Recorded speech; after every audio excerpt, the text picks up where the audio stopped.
And we are live. Yo! No? What up? Oh. Got me worried. What'd you do? I thought I messed something up. I said yo! You said no! Yo! No, we're not live! Alright, we are What's live. up? Frag Logic number 73. Yeah. Big 7-3. Talking about, let's see, on our list, we got Steam Summer Sale this week. MLG Anaheim is this weekend. Summer Games Done Quick going on right now.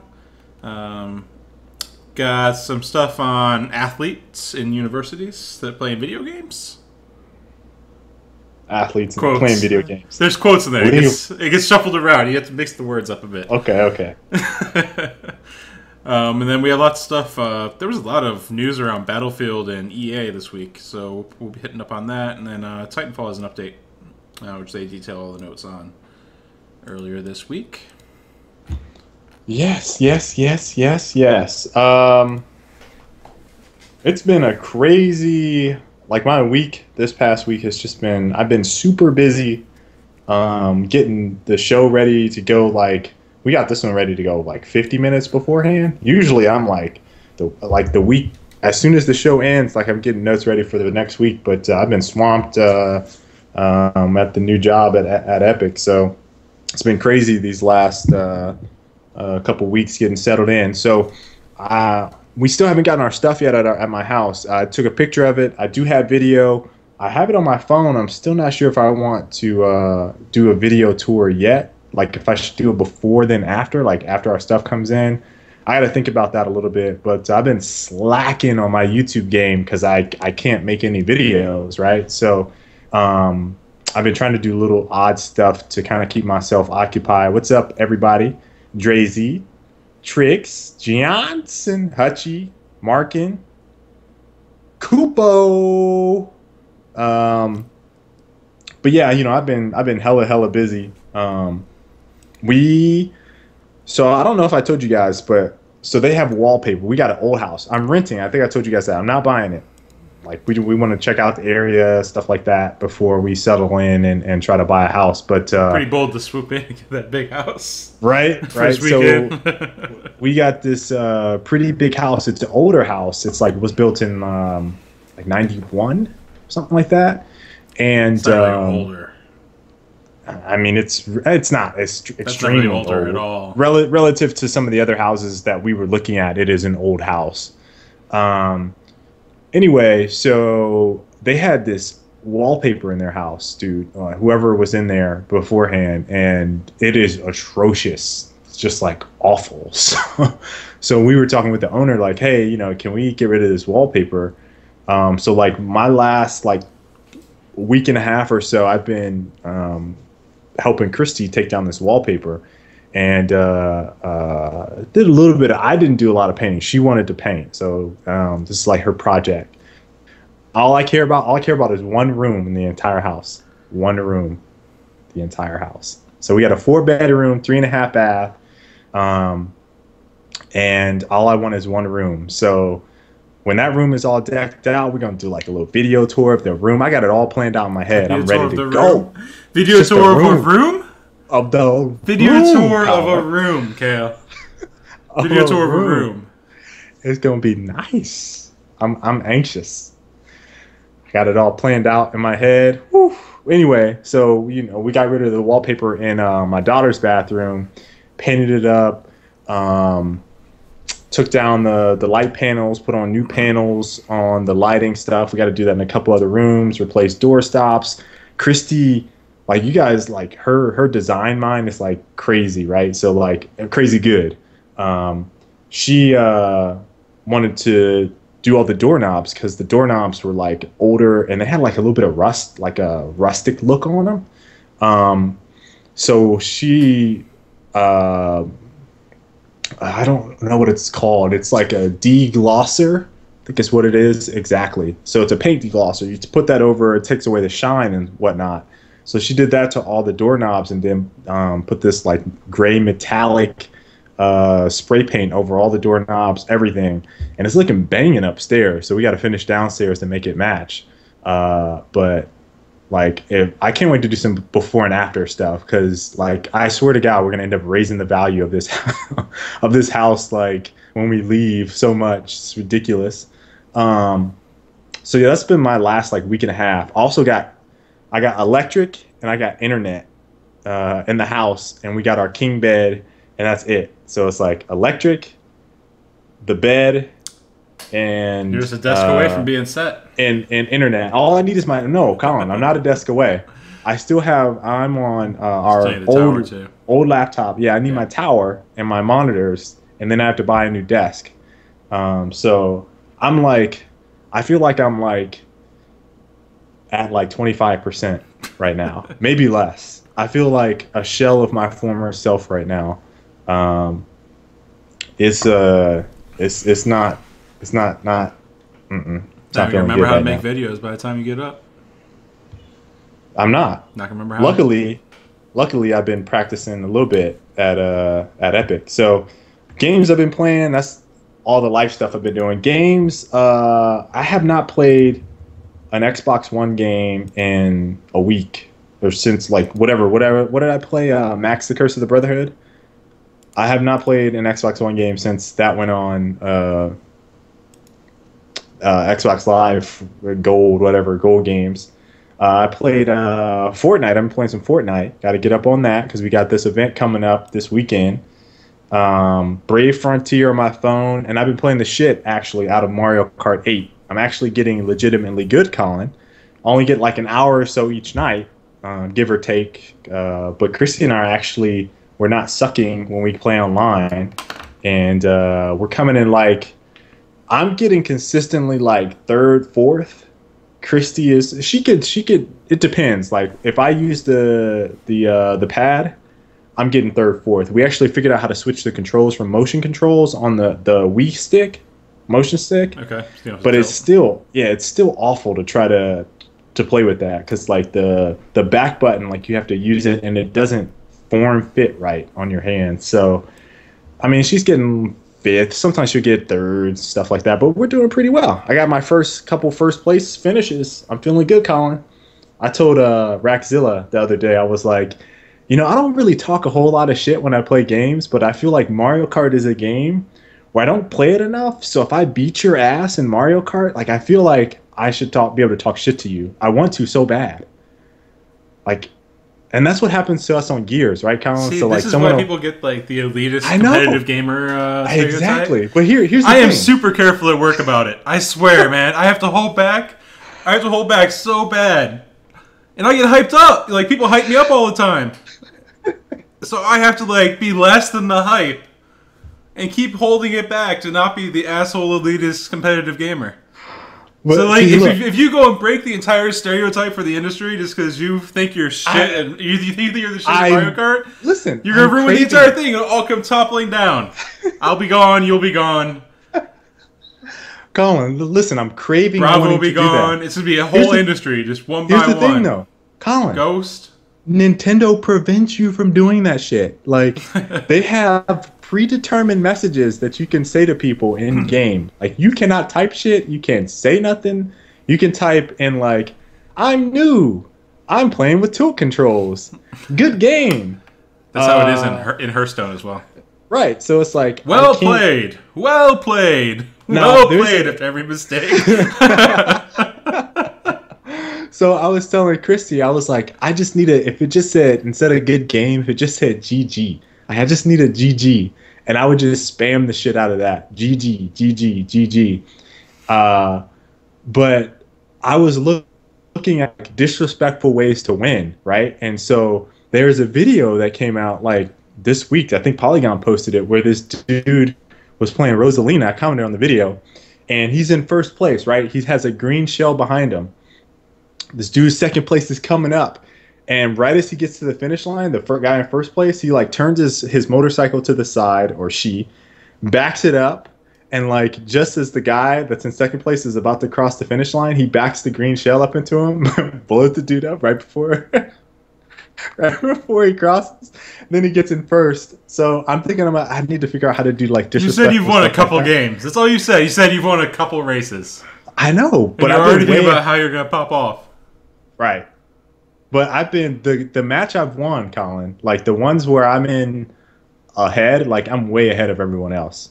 So like if I'm getting 3-4 and like 5, 6, 7, 8, 9, they're way behind me. And first place is typically way in front of me. Like there's some people I'm like, how the hell are you that far ahead of me? Like I've been in second and I have not seen them, and I'm so far ahead of the person, behind me. It's like what? But my Mario Kart adventures are getting on point. Christy wants to record this stuff, but we can't. She's hilarious. You guys got to listen to her. It's pretty fun. So yeah, that was my weekend. Mario Kart stuff. Week. Yeah, on my side, I watched the 2 Group G World Cup matches. So the Ghana and Germany, and then U.S. Portugal. I watched those at the bar, and then played Dota 2. And Plunder Knots is the new game for this week. Trying to pull it up real quick. We can do our awful iPhone camera demo.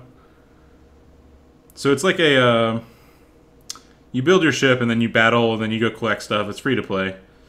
But the battles are actually pretty cool because you can deck out your ship with cannons and missiles and all that good stuff. And then, all right, come on. So then you kind of like drag around with your ship, and then you can use your cannons from that side of the ship. So it's like really positioning based as I die immediately. But it's pretty cool. And then you get gold, you get drops, then you can forge new equipment and all that good stuff. It's called Plunder Knots on iOS. If you want to give it a try, it's free. So why not?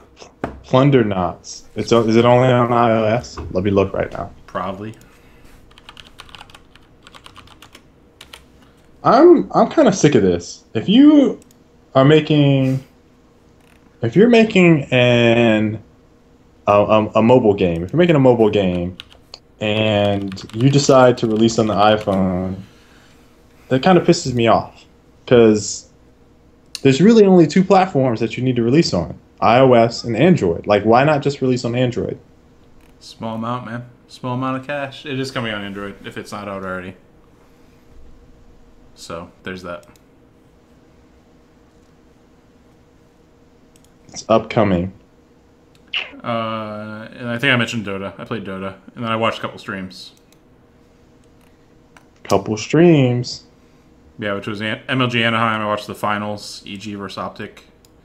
And then watching Summer Games Done Quick, which we'll touch on here very shortly. First, have you looked at... no, it's Plunder Knots, like nautical. And like, yeah, N-A-U-T-S. Plunder Knots, like that. So first, Steam Summer Sale. Have you bought anything yet? I think day 5 now.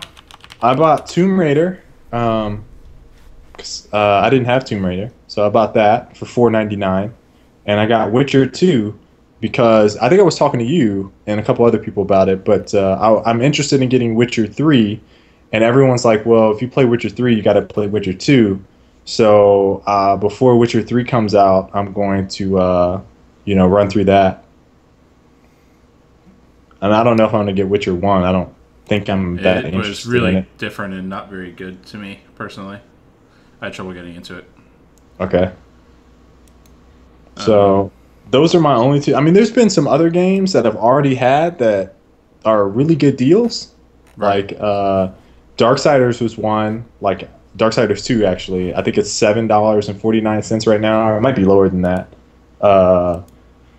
That was a deal. I was like, oh, I already have the game, but I would have bought that. There's a couple that are like Metal Gear Revengeance, the one we were making fun of for the name. Yeah. If that one was cheaper, I would get it because I want to play the game. But it's still $15, and I'm like, dude, that's not a $15 game to me.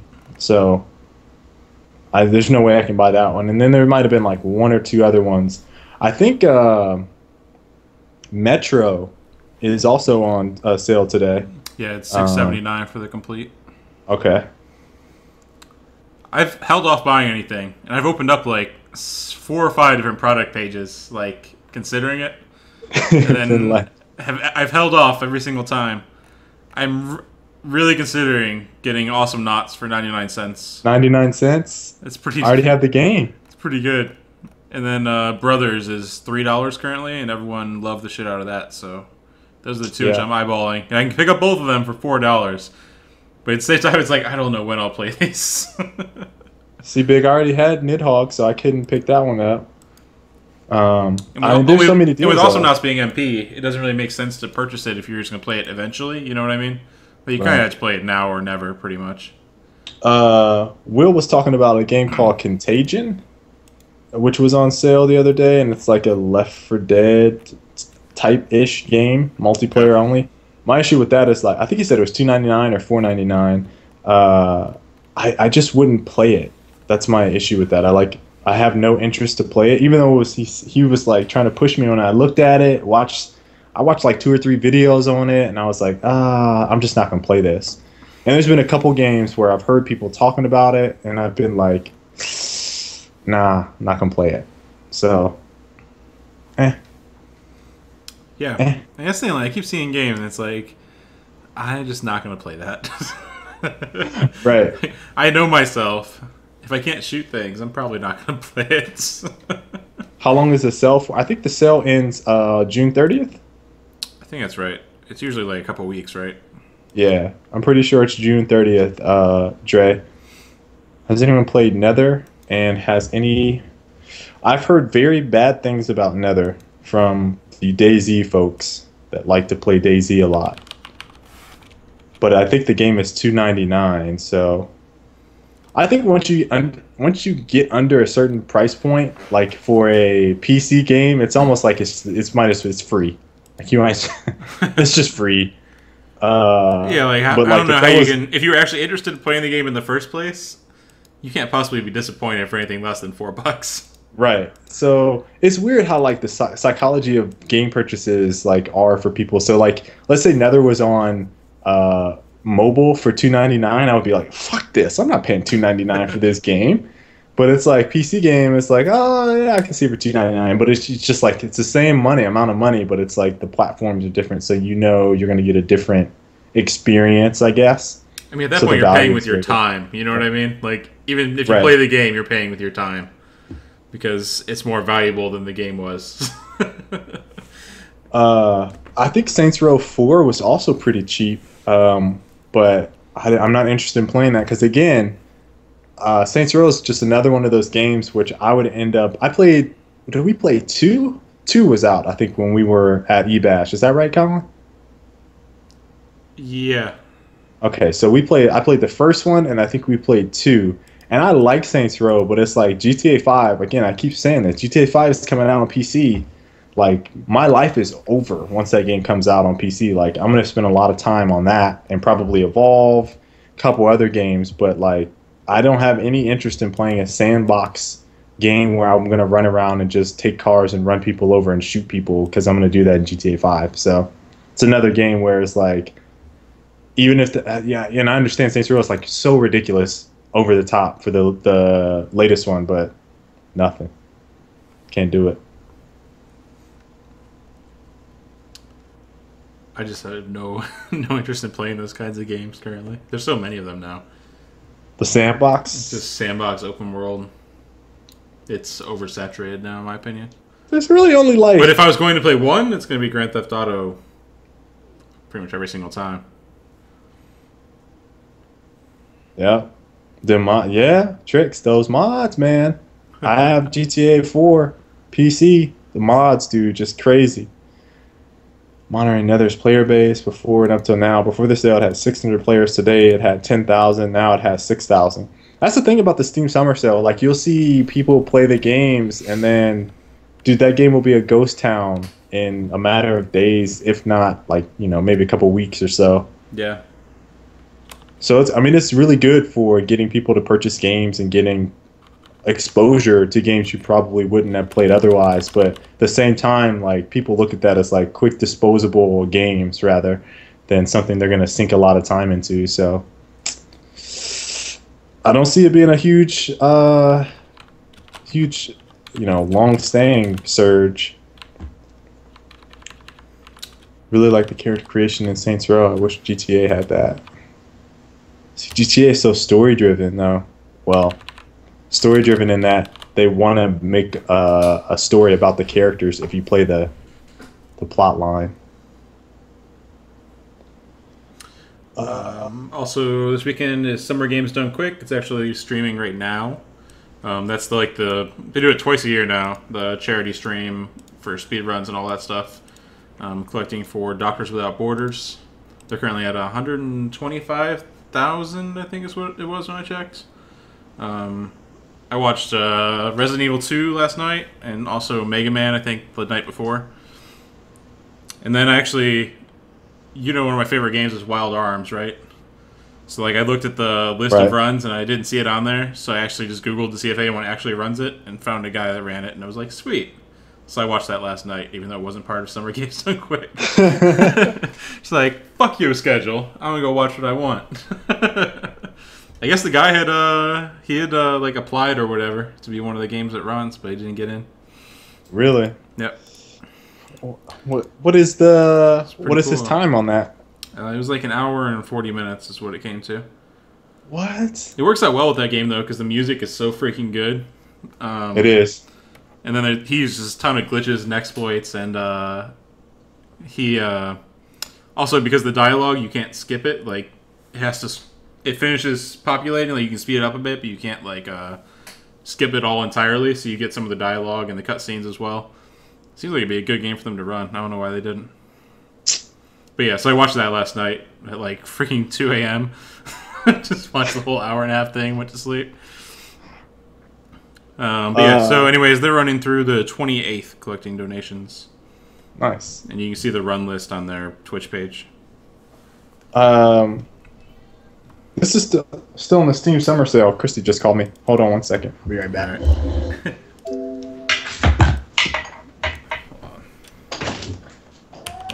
Since he can't carry that topic.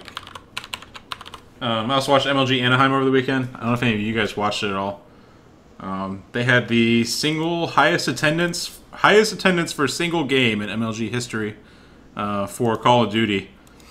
It was pretty packed. Looking at the videos, it's almost all Optic fans, which is what drives me insane. It's there was probably maybe 75% of the people in the crowd had Optic jerseys or shirts or hats or whatever on. So they were definitely driving that. They also had Smash, a few different fighting games, and StarCraft at Anaheim. But the COD finals was EG versus Optic. EG pretty easily won it, really. Optic choked pretty bad in Game 4, which was hard to watch. And TCM was the highest EU placing at an MLG event ever, I believe. They got 3rd place. Nice. Yeah, pretty crazy. It's disappointing and nice at the same time, considering most of the competition is all in the States. Yeah. But it's always nice to see one of the EU teams come over and do well, regardless of the game, because oftentimes they're off in their own world. So it helps to see them. I think it helps boost confidence and helps that community, continue fighting on. It sucks because they were going to have Dota at the event initially, and they dropped Dota because basically teams were saying they couldn't go because there's another event this weekend, upcoming weekend, ESL 1 in Europe. So it would have been going from MLG, flying all the way over to Europe, and then 3 weeks from now I think is international, 4 weeks, and then flying all the way back to Seattle for that, where I think group stages are actually happening in 2 weeks. For international. Ooh. So it was just too much flying, so they had to drop Dota. Right. Which sucked, because I would have loved to watch another nice lead-up tournament. That's a shame. I didn't actually watch any MLG Anaheim. I just didn't have any type of ability to do so, really. I think Saturday I also went to the park. So Saturday I was at the park running around with my daughter and Christy. Just very little internet for me, really, once I come home. So It's like I'm in a different era. Like I feel like I'm growing up back when I was a kid, watching TV and talking with Christy and my daughter. That's about it. But that's the I gotta watch the Optic EG match just so I can see the choke. I was pretty annoyed. I probably watch TCM too if I could watch each of their games. I think MLG has it on their bracket, so if you want to watch a game, you just click on the link and it takes you to it. Yeah, so I might watch TCM run through it and see how they did because I like seeing that type of stuff. I just don't know how you let whatever. Let yourself get spawn trapped and triple capped for 2 minutes with the what kind of internet? Tricks. My new place. Oh, excuse me. We have Time Warner. We have Time Warner and Carry. The funny thing is, I guess Google Fiber, like this area, is one of the watch like on the list for Google. So the really sucky thing that I mentioned a couple times, Colin kind of poked fun at it when I was moving, is that like I'm leaving Google Fiber, or I've left Google Fiber in Austin, which is supposed to get installed like end of the year 2014, supposedly early 2015. Yeah, who knows when it is, but in that area, AT&T Uverse and Time Warner have like gone like they bent over backwards basically to get their internet speeds up faster before Google comes in. And so in this area, I got an email from Time Warner saying that they were increasing their speeds, and I just think it's fucking hilarious.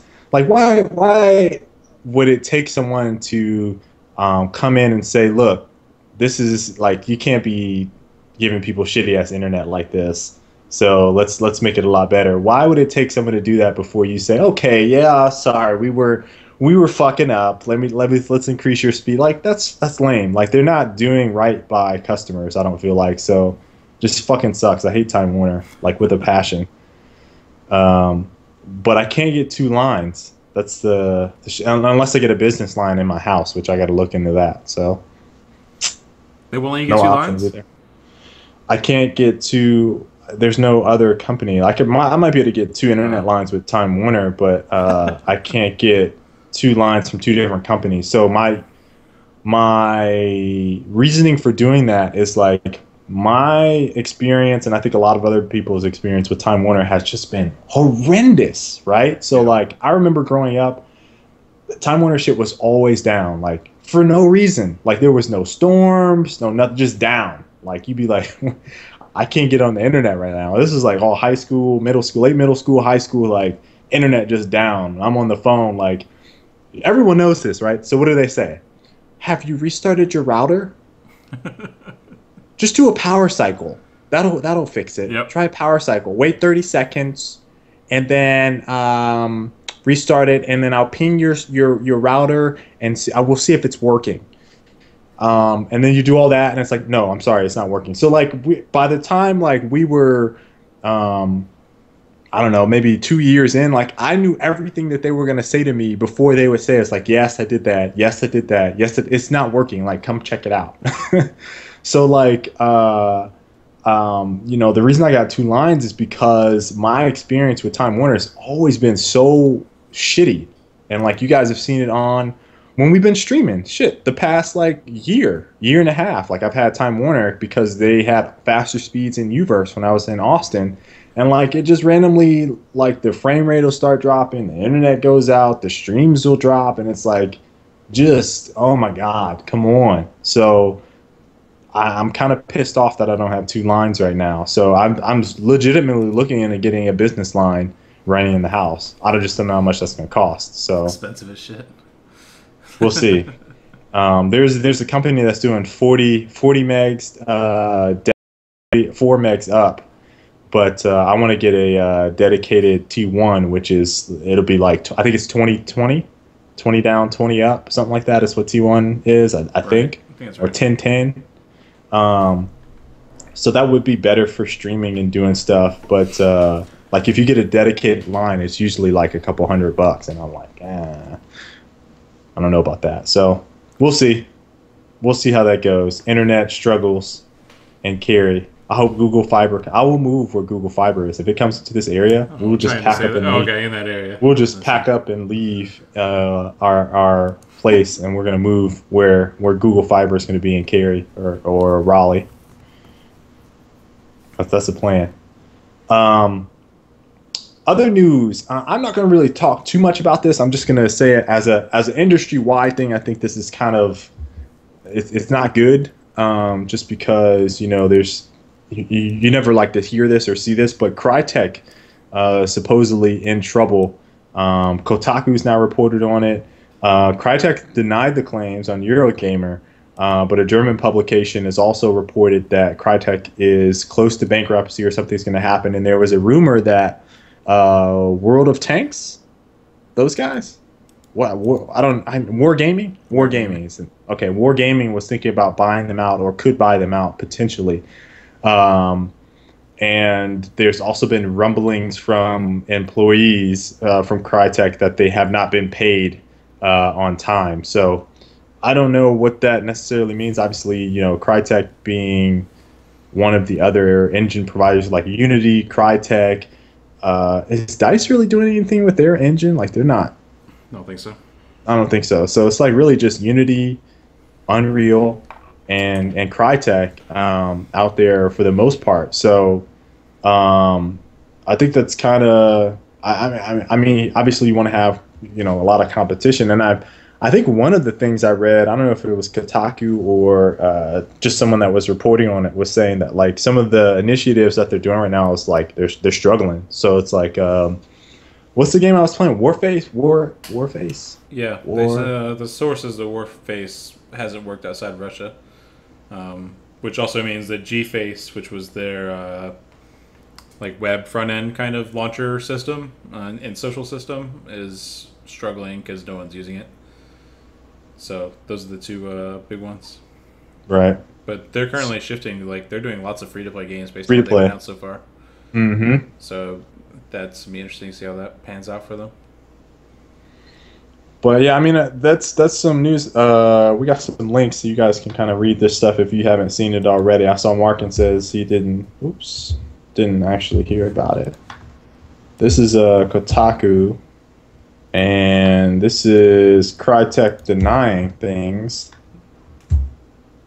on Eurogamer and NeoGAF. NeoGAF. Trusted source. So those are all backwards technically. Oops. So the GAF stuff was reporting on a German publication that released all the stuff, GameStar.de, and then the Eurogamer thing was them commenting on it, and then Crytek denying it, and then Kotaku's came up today. Anyways. So yeah, Crytek woes. Again, not going to talk too much about it, but I figured we would at least mention it because that's some pretty major news for us to be like omitting it from the show. Where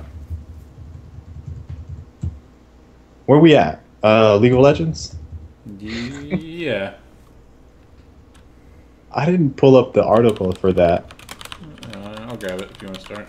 All right, so I don't know how many of you guys have been following or follow League of Legends in general, or like read around and kind of see some of this stuff.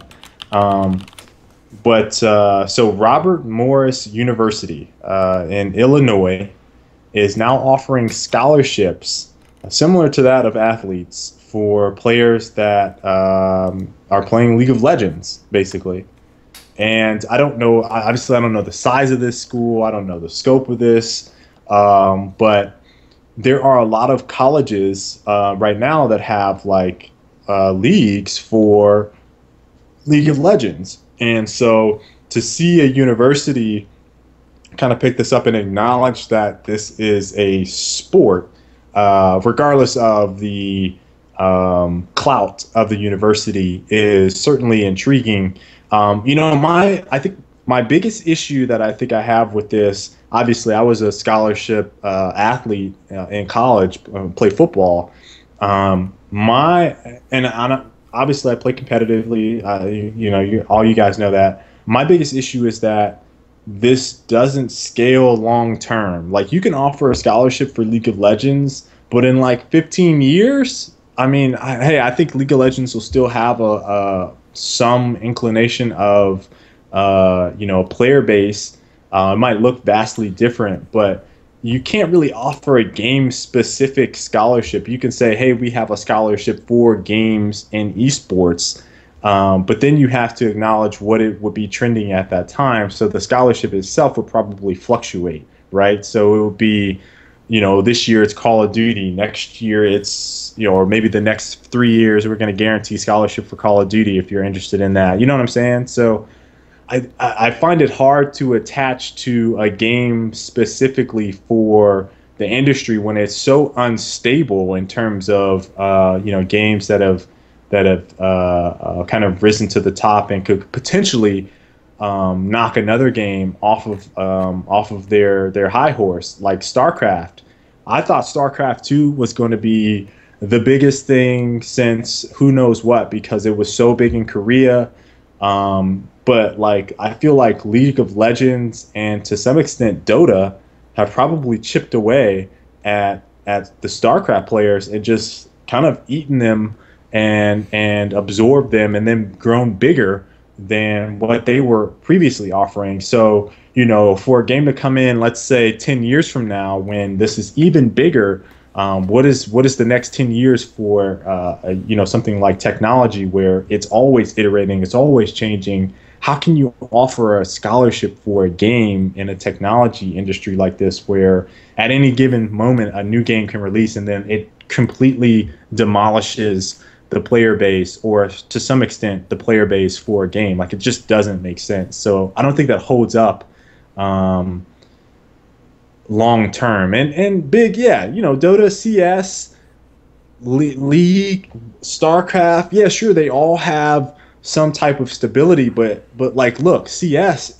was big in Europe for a really long time, and nobody fucking played it competitively in the States for a period of like 10 years. Like CS:GO was like the resurgence of CS in the States. So if you're talking about giving scholarships in the U.S. to universities, like it doesn't scale well. And Dota is a new phenomena, for in terms of the sheer size. Yeah, sure, it was popular as a mod, but I mean, we're talking like such a vast difference in numbers between, let's say, 10 years ago when people were gaming and today. Like it pales by comparison, right? So I don't really know if that's a really good comparison to say, hey, I mean, Call of Duty is another game. It's been year over year. It's been a big ass game, but like, I think every year they're losing players, at least to some extent. And, it's not something I think you could reliably say like, yeah, 10 years from now, Call of Duty is still going to be #1 shooter in terms of esports. I don't know if you could really say that. So I don't know. That's just how I feel. It's like there's not, when you look at sports scholarships, sports for the most part really don't change. Like if you look at football 100 years ago, right? Like the same structure of football, it was the same, right? Baseball was the same, football was the same, tennis was the same. Gaming for the last 10 years, what's a competitive game hasn't been consistent. So it's just mind-boggling to me that would even be a consideration. And I think they were doing it more as like, seems like a more publicity stunt, like in my opinion. It just doesn't make sense to do this. I'm torn because on one hand, it's like it's progressive, obviously, because this is something that's going to have to be addressed at some point. Is like if games are going to keep getting bigger and bigger and become a more of a competitively focused group and have leagues, similar like what League has currently, and like national teams, local teams, city teams, sports structure essentially, then how will that wrap into the collegiate scene, right? Because that's always been kind of like the first you do local stuff when you're growing up as a kid, little league and that kind of thing. Then you go to college or high school, and then you go to college and you're like playing a different team each time. Then you go to the pros. But we don't really have that structure at all for esports at all. Right. which also gets into the whole, you have 14-year-olds playing for hundreds of thousands of dollars and putting off school and all that stuff. So, like, there's that side of it as well. So, like, I feel like it's pushing forward a discussion which needs to happen at some point regardless. The fluctuation of the games isn't as big of a deal to me because it won't happen overnight. So, like, if they have some league guys in as a scholarship, then it's only for, like, what, 4 years, realistically? I think usually they're even, like, shorter than that, maybe 2 to 3 years.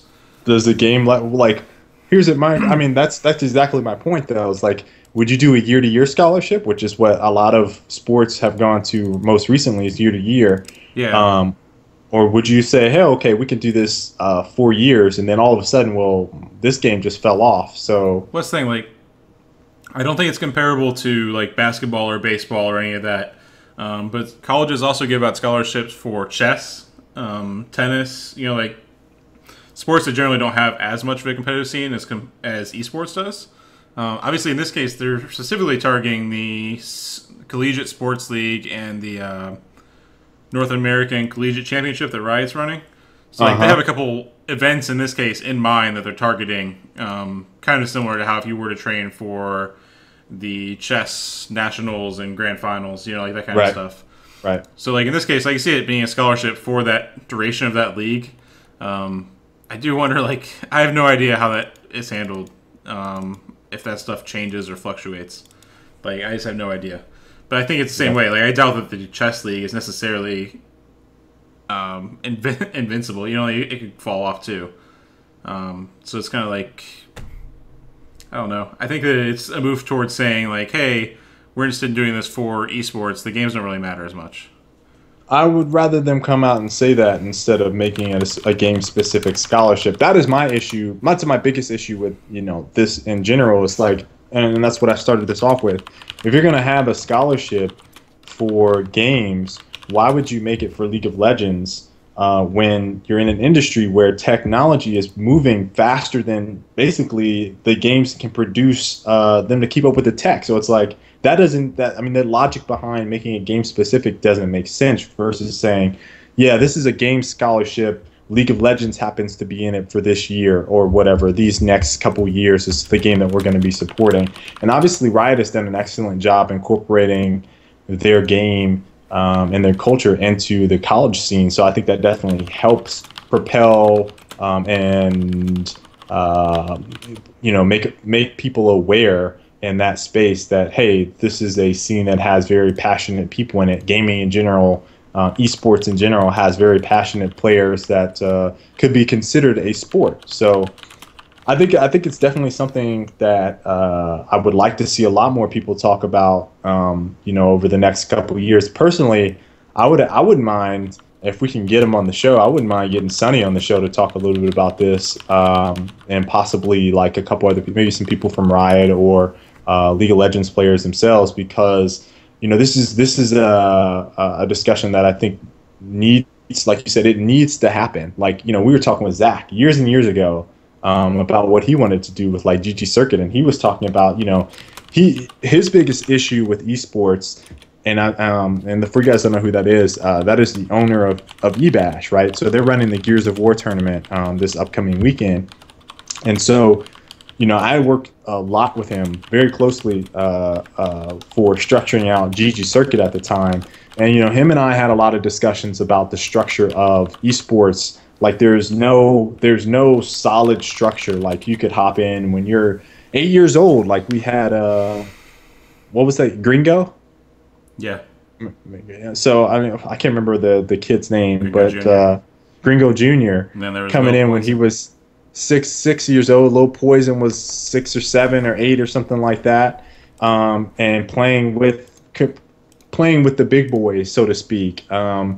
And so when you see that, it's like anyone at any point in time can disrupt that flow of, okay, I'm going to start off in Pee-wees, and then I'm going to go to middle school, and then I'm going to go to high school, junior high, and then I'm going to go to high school, and then I'm going to go to college, and all through that there's some structure that doesn't work for gaming. So there's a lot of discussion that needs to be had on how you would go about it and how it makes sense. So You know, it'd be interesting, and I talked about it before the show. I thought a high school around this area was offering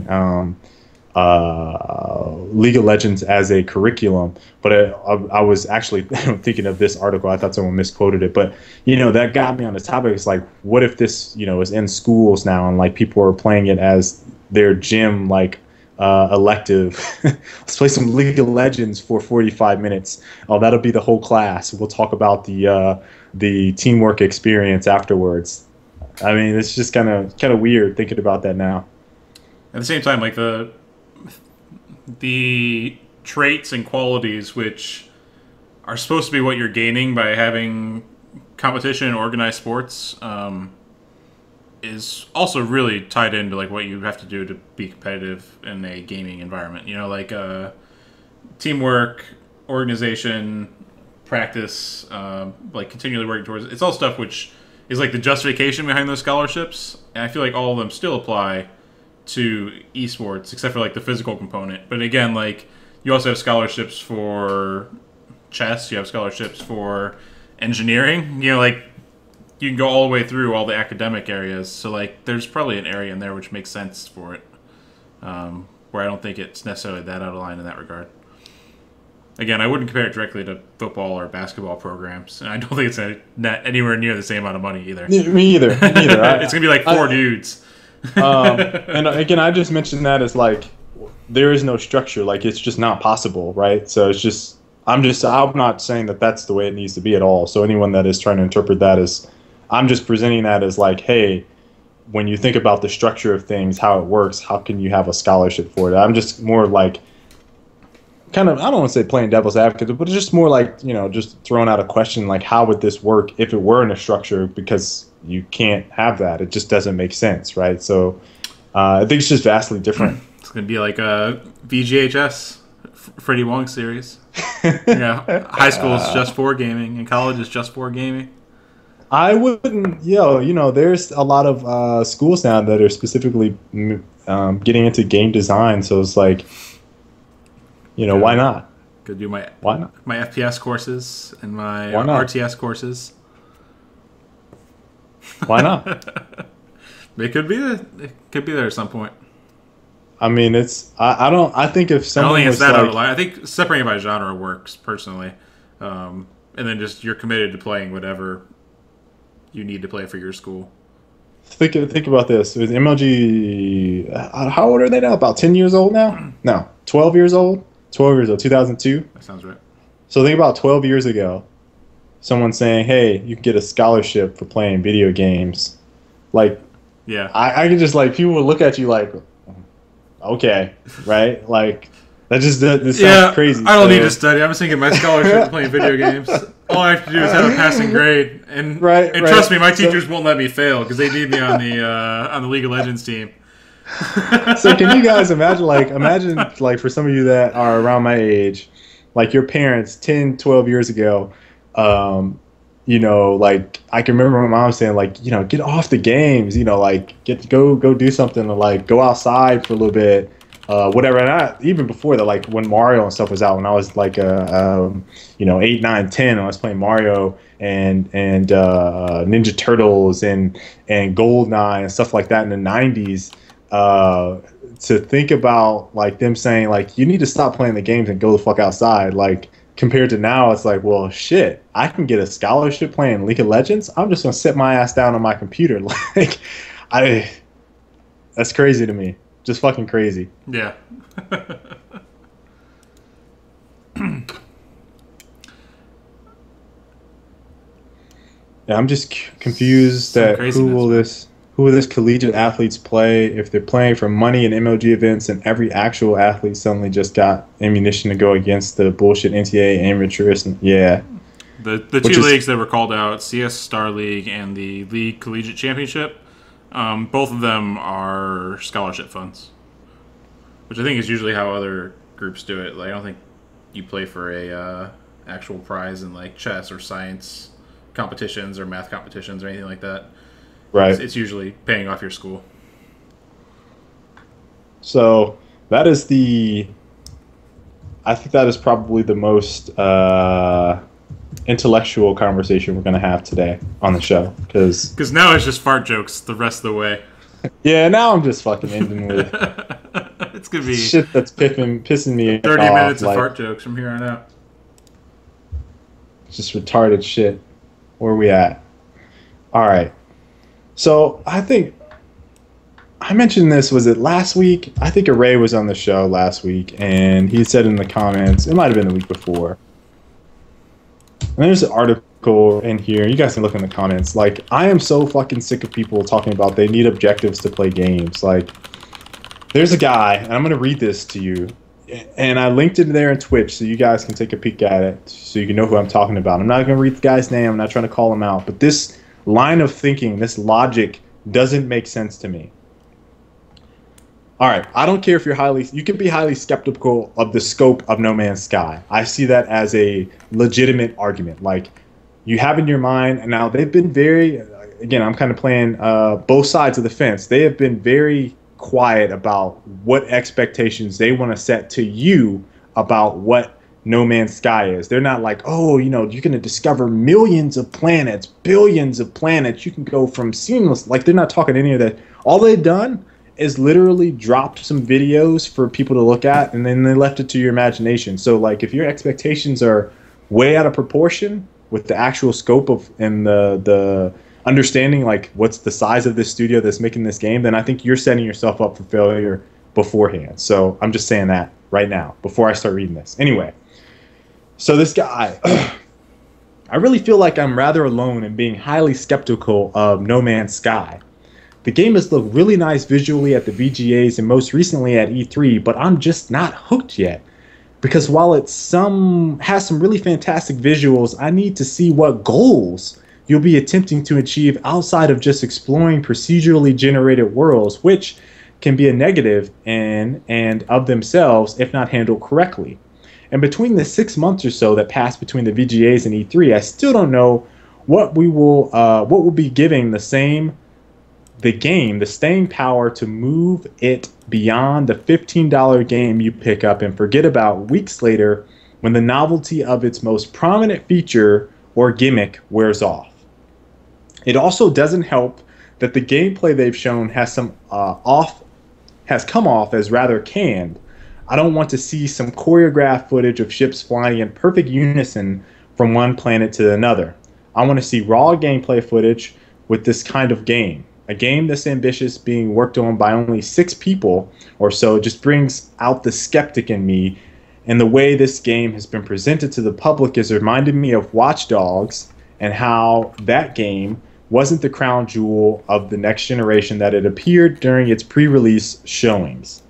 I want it to be awesome, but I'm not convinced that it will be yet. All right, so the last portion of this, his second paragraph was, I can agree with that, right? So I don't know how much of that is choreographed. I don't know how much of that is in-game footage of him just showing stuff off and wanting to show cool stuff of what's set up, what's not.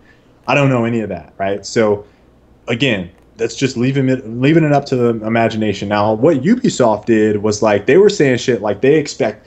This is where the shit pisses me off. It's like they were saying, like, we want this. This is going to be our best-selling game ever. It's going to be the biggest game we've ever done. Like, everyone remembers them saying that, right? Like, and they're still pumping that horn. Like, this is the game. It had the most sales ever for a Ubisoft IP, right? So there's a big difference in scope of what messaging is being conveyed between the two, right? So that is not in line with what Hello Games is doing with No Man's Sky. So that logic to me doesn't fly. All right, so this idea that games need a fucking goal is, like, ridiculous. Minecraft is the perfect example. There is no fucking goal. What is the goal? Like, you dig and build, and that's it. Like, there's no one that says, hey, right now you should go build a house and go fight some zombies that are going to come out at night and go dig for ore. Like, no one is telling you to do that. People just do it, right? Like, you just play to play. Like, you're having fun, you're building, you're exploring, you're doing all that stuff. So for me to sit there and say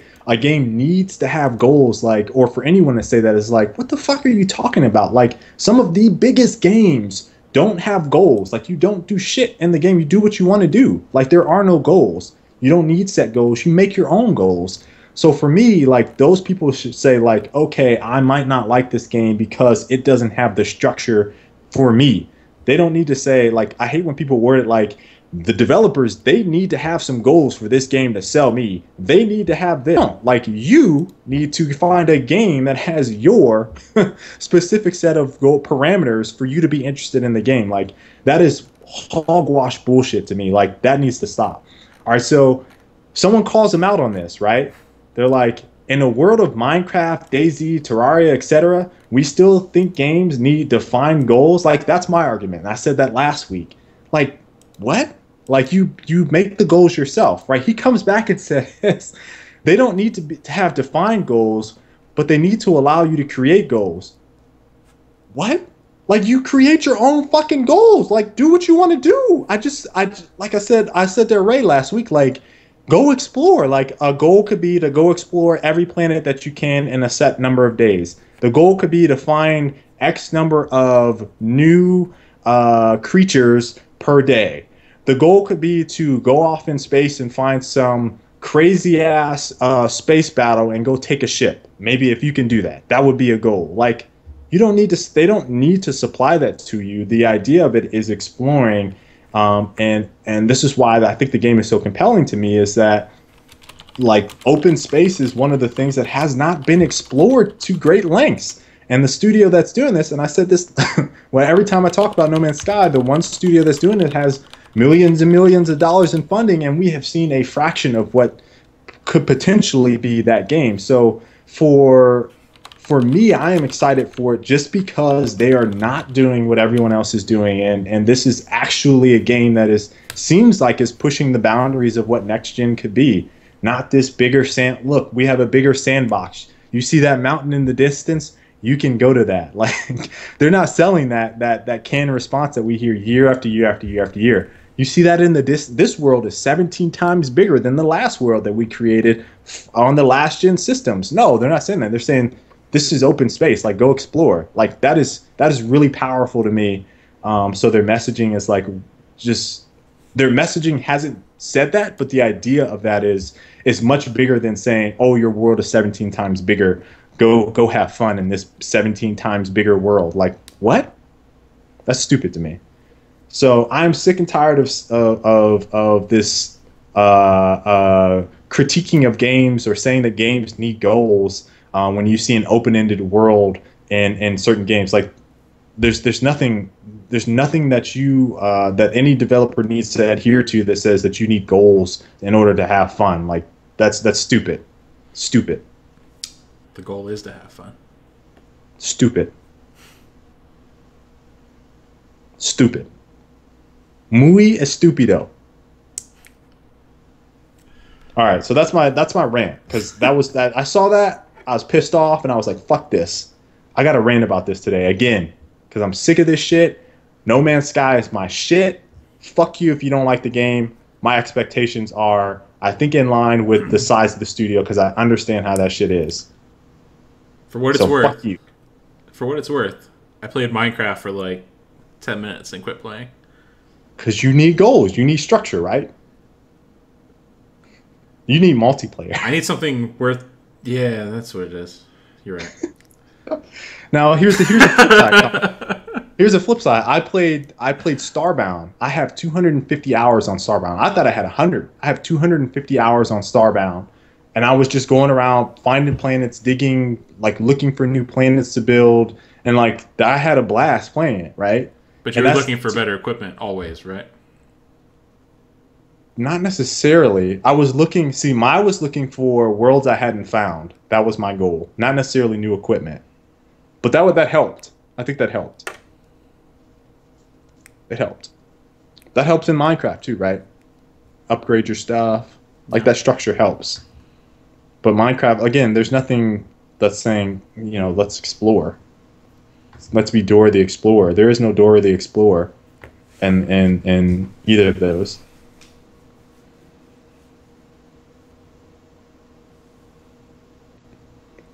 The other thing that we're gonna end with today. Talking about EA. We talk about EA. They bring it on themselves though. It's like, but this is good EA news potentially.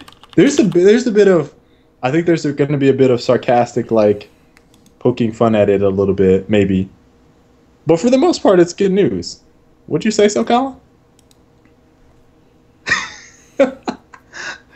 And I think this might be a sore spot for Trix though. Like he's always trying to get me to play some Battlefield again, and I'm just over it. I'm over it. Over it, dude. All right. So EA, Andrews Wilson, which is the CEO of EA, has come on the last week and a half, week or so. I think it's specifically around the time that Hardline was like, people started hearing about it. Like, they're talking about the new culture building at EA, right? Player first. The player first experience and culture that EA is trying to have now. And I like the idea of having a more player first centric culture. It sounds cool. Sounds really awesome to say. But the only thing I really took away from his last couple interviews and quotes is like they want to ship more complete games, right? Right. At the end of the day, EA wants to ship more complete games, basically, right? So they don't want to have another Battlefield 3, Battlefield 4 experience. And Battlefield 4 was my last time being burned on a Battlefield launch. And so, I spent, I don't know, $90, however much that pack was before the game came out. Did it both years. I did Battlefield 3 and I did Battlefield 4. And it's not happening again. It's just not happening again. So, they're talking about they want to show games earlier. They did do some examples like this at the show. Mirror's Edge 2, they showed prototype stuff. Mass Effect, did they even show the game really with Mass Effect? Was that concept? Did they show concept? They showed some concept stuff in it, I think. I don't think so. Yeah, I think they did, if I'm not mistaken. They showed a Krogan. I remember that. So BioWare showed that off, and they showed some Mirror's Edge 2. So they want to show games earlier to get the discussion around the games, I think, going. But they want to also start releasing public betas earlier, Colin. How are those the same thing? How are those the same thing? We want to release games that are more done, complete, fully featured. We're going to give you guys betas really early. How are those? Those are conflicting. Those are two different things entirely. That's giving an incomplete game to your community and asking for them to help you finish it for free. Right, they're trying to change the QA That is ridiculous to me. That is ridiculous to me. You can't say you want to release more fully featured games. By that definition, Battlefield 4 was a fully featured launch. It just took a year to get there. That's all they're saying. We're going to get this in your hands earlier so you can figure out what's broken, and then we'll fix it, and then we'll release the game. But you're already playing it. You already played it when it was in its shitty state. If you're a real fan of the game, you already played it while it was in its shittiest. Yep. How is that good for the consumer? I don't get it. I don't get it. How is that putting the player first? Other than the player is the first to play your broken-ass game. Colin, look, they're trying to work out the... Look, what if it's a limited alpha that they do for a very long time? How can you say that can't be their goal? Look what just happened. At E3, they said, everyone can now play Battlefield Hardline now. And they open it up to the masses. Anyone can download Battlefield Hardline on a PlayStation. They sent out all the invites on PC very shortly after, pretty much. And they open it up to the masses. There wasn't a small segment of the community in that. That was everyone. They've released their game, essentially, in a beta state. Obviously, you didn't get all the maps, didn't get all the stuff, whatever. But they released their game basically in full. And then they pulled it back and they'd be like, all right, we're going to go finish this now. That isn't the same thing. That's not the same thing as having an actual, hey, we're just doing a small test so we can get people on it and do stress testing. This is having people actually QA your game, which I think eventually the community is going to get sick of. So you think they're actually, there's another thing I think with this, like depending on how long the QA process is. I talked about binge playing games. You remember I had that? I was a Titanfall. We were talking about, people were playing hundreds of hours. People that played a ton on the beta, and then we're like, oh, I don't know. I can't play the game. Like it's just not as fun. It's not fun. There's not enough stuff to do. They put in several hundred hours on the beta with 2 maps and 2 modes. I think that is also a thing that they could potentially have an issue with. Now, again, some companies do it right. I think, for example, Dota. I think Dota did it right. Valve is obviously a different beast entirely to some extent. I think from EA, obviously they have Origin, which you can make a parallel there. But I don't think they're even comparable, though. I mean, Dota was a standalone game, which isn't going to have a new iteration forever. At least not for the next decade, probably. Like they made one game, and they worked it up and then released it. And I guess you're right. And even they weren't all inclusive. They had invite system where they really slowly let people in over the course of a year, similar to how old Gmail did back in the day. I guess you're right there in that way. It's not comparable at all. This is Hardline release was a PR thing. I don't know how you could say it was anything else. It's not looking out for the players. That's strictly PR. I think marketing. That. And from what I saw from Hardline, there was nothing there that was this is a new game. You know what I mean? It was could be the version of Battlefield 4 that you guys wanted to release at launch but didn't. That has that potential, but the game doesn't look that much different to me. So I don't know. I mean, I just feel like this is an attempt to step in the right direction, but the wording for this is piss poor. The presentation, I think, could be potentially better. I don't know. If they want to be player first, they can start by doing stuff like getting rid of the $50 season passes, releasing maps free, treating their thing as an actual service versus a money farm. By the time that Battlefield finishes releasing all their content, Hardline's going to be out. True. How crazy that is? True. That's crazy. True. And then they're already going to be asking for $50 more for another season pass. So, there's some good news with saying they want to be a player first culture. They want to do right by the player. Again, Colin makes some very compelling points. But what's funny is Ben Katura from Polygon wrote this article literally, I think it was today. So this is days after. We hear all this EA stuff. It's just boom, we're doing this, we're changing our culture. And this is exactly how many weeks have I been saying this now? Since I stopped playing Battlefield in January, I was I'm done. I'm done, right? I'm just done. I played almost every single Battlefield. The only one I have not played is 2142. I think I played every single Battlefield, and there's always something massively wrong.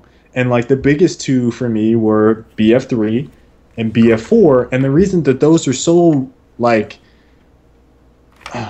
leave such a bad taste in my mouth is because I sunk significantly more money into the game beforehand because I was excited for what could potentially be a very good Battlefield game. And you get these glimmers of what it's like to play Battlefield.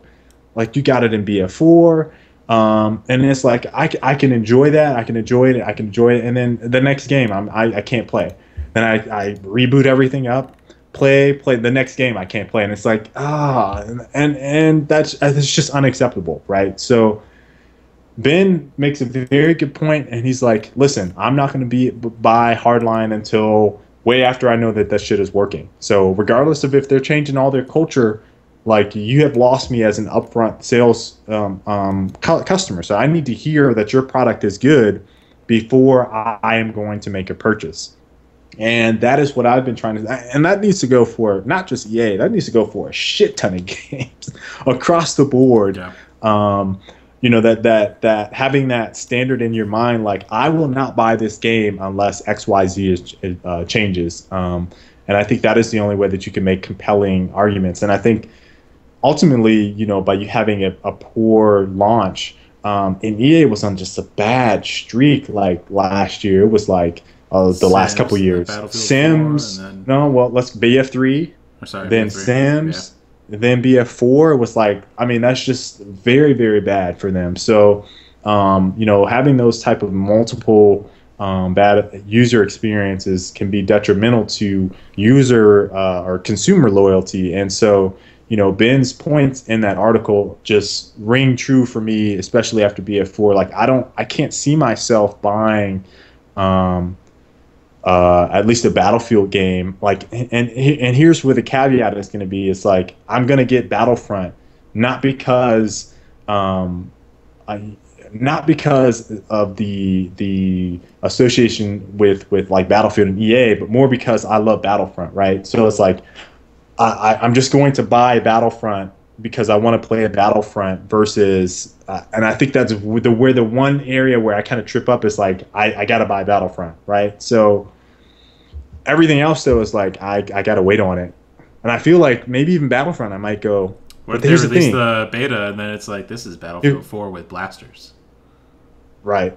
And then if they release the beta and I get to play it, and it's like I can't be excited for it. You know what I mean? Yep. So I don't know.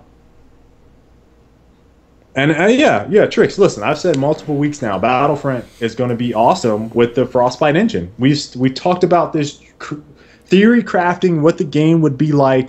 Force pushing trees at people and killing them would be awesome in the Star Wars universe. But the bottom line is like, if the game doesn't work how I think it should work, like that is not going to be a very good experience for me. So Right.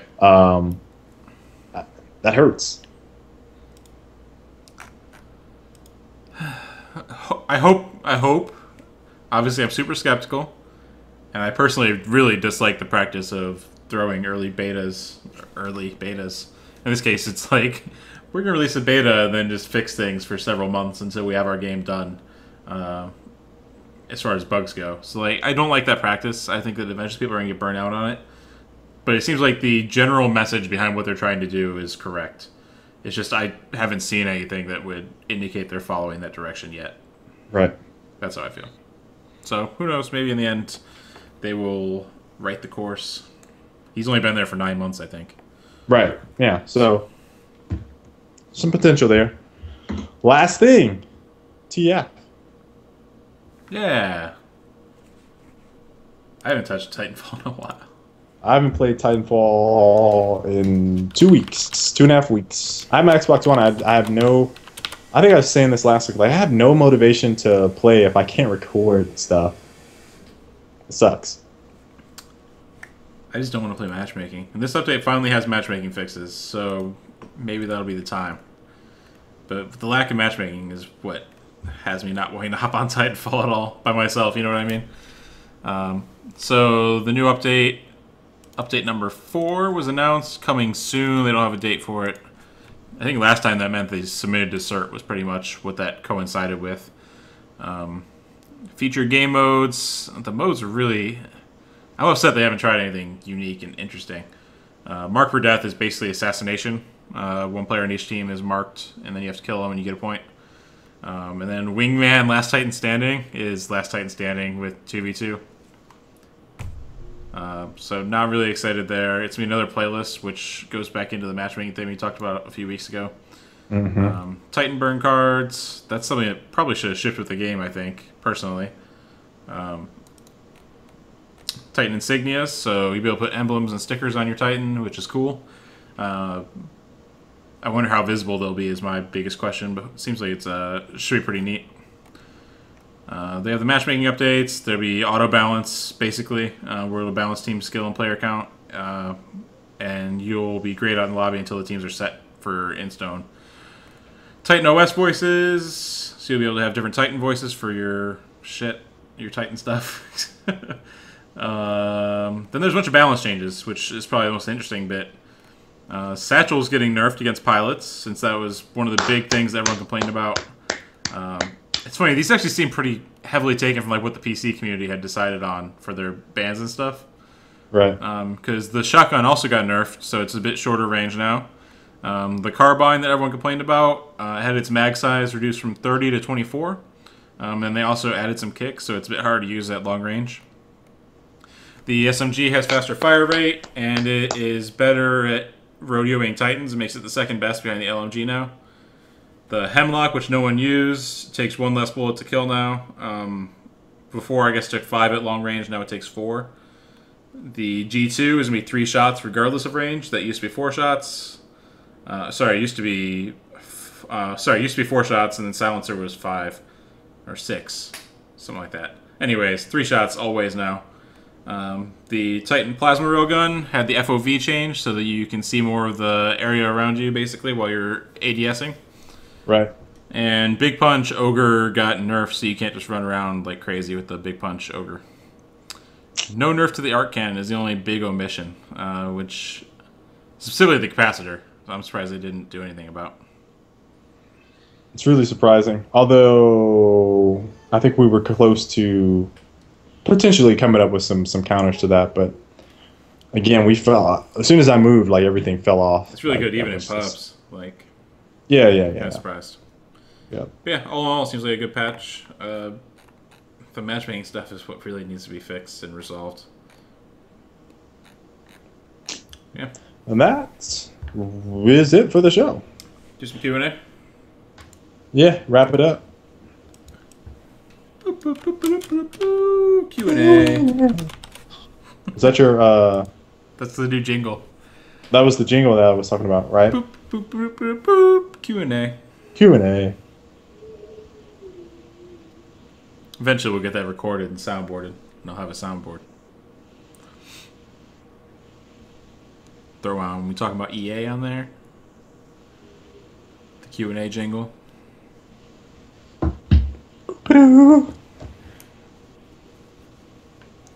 Did they nerf wall running? Not yet.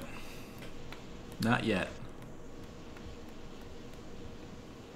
Watch Call of Duty Advanced Warfighter or Warfare. People are going to be like, "This game is the best. This is the best game ever." No, let's be like, man, wall climbing's OP. Too much movement. You can get on top of me. You can get over the top. What is my favorite game of 2014 so far? Probably Titanfall. That's what I spent the most time on. Yo. Followed closely by Starbound would be my second most played game. Dota 2. What was the Evolve hype? Oh yeah, I put that in the title, but didn't even put it I on the skipped list. over that. It's not I really. skipped over. It's specifically. It wasn't hype. It was Evolve got a lot of awards at E3, and then there's a little bit of news from GameSpot. It wasn't a major thing. News, really. It was talking about basically all of the awards that Evolve got from E3. Exactly what Colin said. A lot of nominations for awards and stuff. So we just wanted to mention that. And GameSpot is actually doing a piece on it. If you guys haven't, day-to-day piece. I really don't like these types of articles. But yeah, so Evolve was something that I'm probably not going to put that in the title on YouTube since we didn't really talk about it. Yeah. My bad, guys. I omitted it from the notes, so that was my fail. Any movies? No movies. I did watch the Teenage Mutant Ninja Turtles trailer today, the new one. Oh, God. Really weird use of dubstep. It was pretty unexpected. How many of you guys are going to actually see the new Transformers movie? I haven't seen the last 2, I think. What? Maybe you didn't one. see those? Are they on the third or fourth one? They're on the fourth one now, right? They're on the fourth one. So I didn't see 2. At least I probably saw parts of 2 on like an airplane or something against my will. Did you say what your favorite Dota 2 character was, Colin? Favorite Dota 2 character? Timbersaw. All day. Timbersaw. Question. Are you hyped for Killing Floor 2? I didn't play the first one at all, really. Oh. Excited for I'm not. Rainbow Six Siege? No. It could be cool. You know, one thing we didn't talk about last week, back when it was Patriots, they had this cool idea called War Table. They had talked about it during a Game Informer interview. So basically what it was like a hologram. So you could go into a map, right? A Rainbow Six map, and you could lay out like, hey, this is a sniper perch. This is a good spot to hang out when people are respawning. You know, like you could mark up the map essentially with strats and like some suggestions and that kind of stuff. And then when you're playing, you could load your suggestions or other people's suggestions with the markup. So you'd have all the markup and be like, hey, watch out for this hallway, and so on and so forth. And like you could draw up strats and that kind of stuff. Ooh. And all that would be like as a hologram overlay, which you could toggle on and off or keep on. And you could even have your whole team like sync up to the same one. So you could at the start of a round like activate a strategy or whatever, and then everyone would see it on the map. Pretty damn cool. I don't know. I really hope that that's still as a thing. Because that was like 3 or 4 years ago they talked about it. That is a sick idea. So if they do stuff like that, it'd be pretty cool. Genius. I don't think it got distributed very much because I like haven't seen anyone mention it ever. I think I would, rather than seeing it in a live play environment, if you had a theater mode or something like that, or a practice environment, you could run through that with your squad. Which is how it is. Like you can do it through that and set up your stuff during that as well, and then you could use it in live if you'd like. What's up, Clumsy? You coming in at the end of the show, buddy? When are we going to compete at the International with ZYN? TI-12. Already starting training. I've only played like... Kale is awful. 3 hours of Dota. It's going to be a lot of training. It's going to take us at least 8 years. 8 years? To get Come you up to on, speed. I'm not that bad. Yeah, pretty bad. I'm not that bad. 8 years. Get out of here. And we need to get Carrington or Callie or one of those guys in. Looks like that's about it for tonight.